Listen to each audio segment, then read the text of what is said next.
In this video we're going to take a look at using the hammer and hardie to cut harder stones like granite or green marble called Verde Guatemala.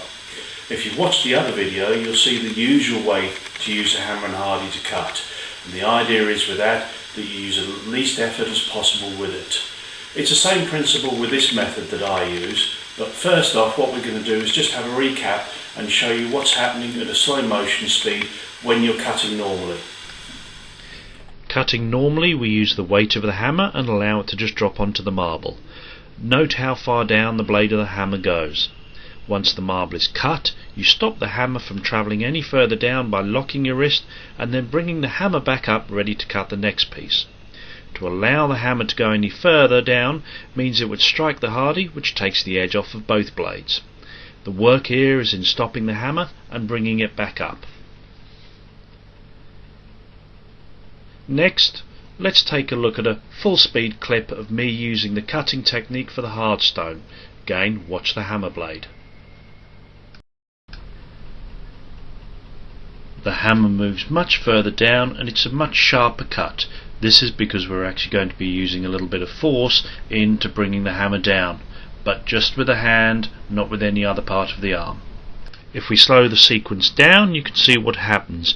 You use more force with your hand to bring the hammer down, still just flexing at the wrist, but instead of stopping the hammer above the hardie, you flex the wrist a little more and allow the hammer to travel past. Do not pull back your arm. This is very important.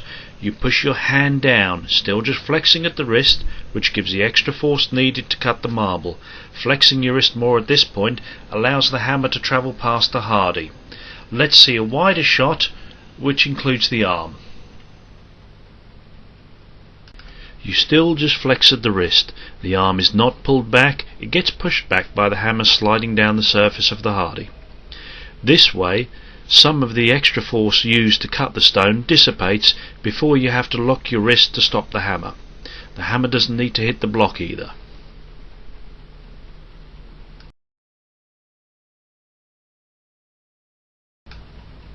Notice these marks on the top of the hammer. These are created as it scrapes down the marble being cut.